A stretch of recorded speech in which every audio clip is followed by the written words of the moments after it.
दोस्तों, जहां आपको पता होगा पिछले कुछ दिनों से हमारे देश में पहले से ही एलपीजी गैस सिलेंडर का संकट चल रहा है। इस बीच अब पेट्रोल डीजल भी महंगा हो चुका है कई राज्यों में। पंजाब, चंडीगढ़ से लेकर कई राज्यों में प्रीमियम पेट्रोल के रेट 2 रुपए तक बढ़ चुके हैं। देखिए बड़ी खबर, पंजाब के लुधियाना में पेट्रोल की कीमत सबसे ज्यादा पहुंची। डीलर बोले कि कंज्यूमर डीजल महंगा होने से पंपों पर भीड़ भी बढ़ी है। अभी भी हमारे देश में एलपीजी संकट चल रहा है। हालांकि इस बीच सरकार ने एक बड़ी अच्छी राहत भरी खबर दी है। 23 मार्च से ही राज्यों को 20% ज्यादा गैस मिलेगी। केंद्र सरकार ने कहा कि ढाबों और होटलों को प्राथमिकता मिले और प्रवासी मजदूरों को 5-5 किलो वाले एलपीजी सिलेंडर भी दिए जाएं। इसको लेकर आज केंद्र सरकार ने ये नोटिस भी जारी किया, आप देख सकते हैं। इसके अलावा युद्ध का असर और भी कई चीजों पर देखने को मिल रहा है। जोमेटो से खाना मंगवाना भी महंगा हो चुका है। अभी एक दिन पहले कंपनी ने अपनी प्लेटफॉर्म फीस में 19% तक का बड़ा इजाफा यानी बढ़ोतरी कर दी है। इसके अलावा भी पंजाब में प्रीमियम पेट्रोल और कॉमर्शियल डीजल के रेट बढ़ने के भी असर आज कुछ यूं देखने को मिले। जालंधर में कैन वगैरह पीपियां लेकर के लोग बाग पंपों पर फ्यूल भरवाने पहुंच गए। चंडीगढ़, अमृतसर, लुधियाना में हालात थोड़े नॉर्मल नजर आए। इधर देखिए गैस क्राइसिस के चलते बिहार के भी कई होटल रेस्टोरेंट का मेन्यू बदल चुका है। रेट्स बढ़े। 5 रुपए वाली कट चाय जो वो अभी 10 रुपए की मिल रही है। मतलब चाय के रेट पर भी असर दिखने लगा है। ईरान इजराइल जंग का होटल रेस्टोरेंट्स में खाने की थाली महंगी हो चुकी है। पनाश में मटन बंद किया गया।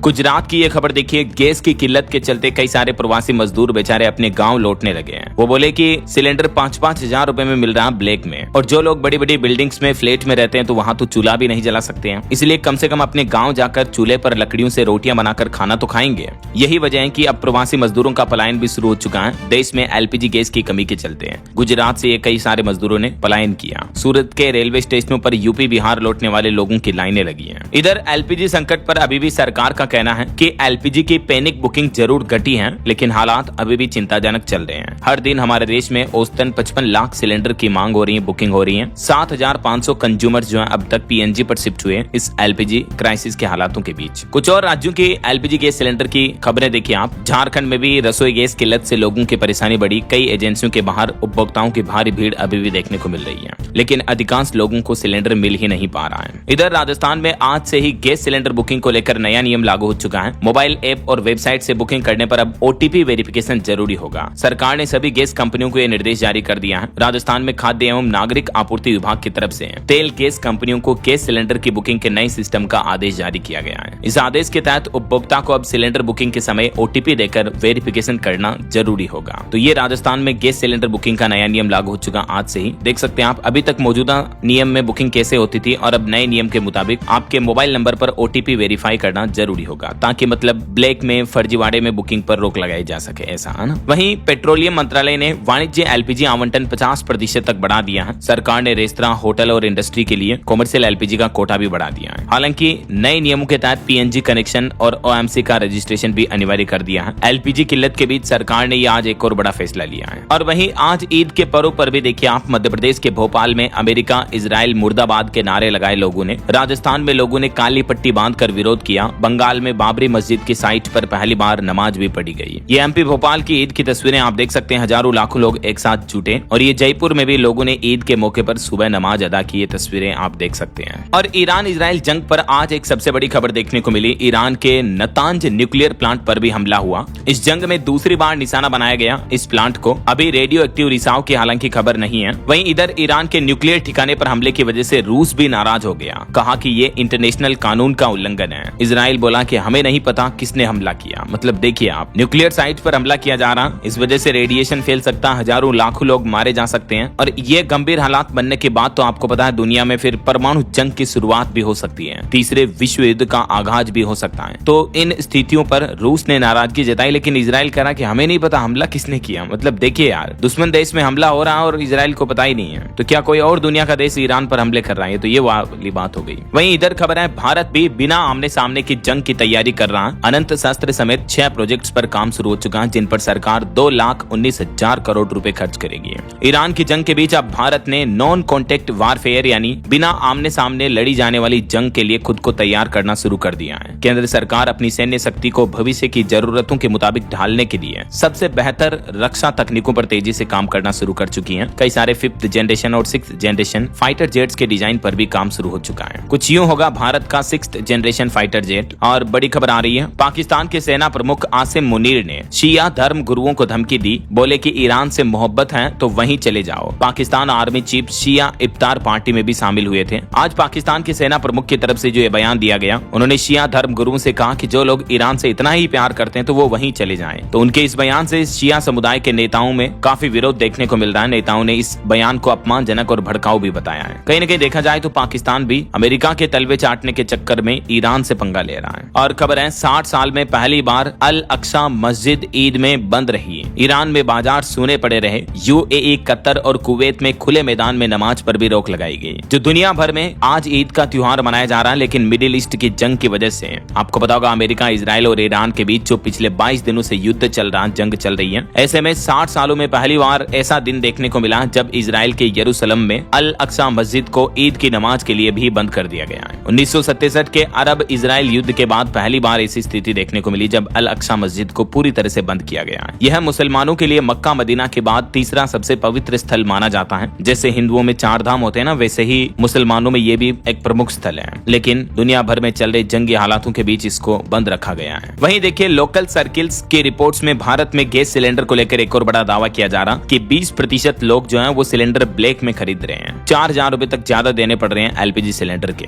68% घरों में समय पर नहीं पहुंच पा रही है एलपीजी गैस। कहीं न कहीं देखा जाए तो रसोई गैस की कमी के कारण देश भर में एलपीजी सिलेंडर की कालाबाजारी बढ़ गई है। भले ही सरकार सांत्वना भरे कई बयान दे, लेकिन गैस की कमी और डिलीवरी में देरी की वजह साफ साफ एजेंसियों पर लोगों की भारी भीड़ के रूप में देखने को मिल रही है। कई लोगों को एक सिलेंडर के लिए 4-4 हजार रुपए तक देने पड़ रहे हैं। ये लेटेस्ट दावा किया गया है इंडियन सर्वे और रिसर्च फर्म लोकल सर्किल्स की ओर से। ये आप डेटा देख सकते हैं। एलपीजी संकट के बीच सिलेंडर की जो कालाबाजारी बढ़ी है, इस वजह से 68% परिवार डिलीवरी में देरी से परेशान है। 28% घरों को ही सामान्य सर्विस मिल पा रही है। 12% लोगों को सिलेंडर मिले बिना ही डिलीवरी मैसेज आ रहे हैं। इस तरह के बग्स भी देखने को मिल रहे हैं टेक्निकल सिस्टम में। 4% ब्लैक में सिलेंडर खरीदने वालों की संख्या बढ़ गई। 40% ग्रामीण आबादी लकड़ी और गोबर के जो उपले होते हैं उन पर रोटियां बना रही है। शहरों में पीएनजी पाइप्ड नेचुरल गैस की मांग भी बढ़ी है। देखिए जरा। वहीं इस बीच खबर आ रही है कि अमेरिका ने ईरान तेल खरीद पर 30 दिन की छूट दी है। ग्लोबल मार्केट में 14 करोड़ बैरल तेल आएगा। भारत में पेट्रोल डीजल के दाम स्थिर रहने की संभावना नजर आ रही है। ट्रंप प्रशासन ने ईरानी तेल खरीद पर प्रतिबंधों में 30 दिन की छूट दी है।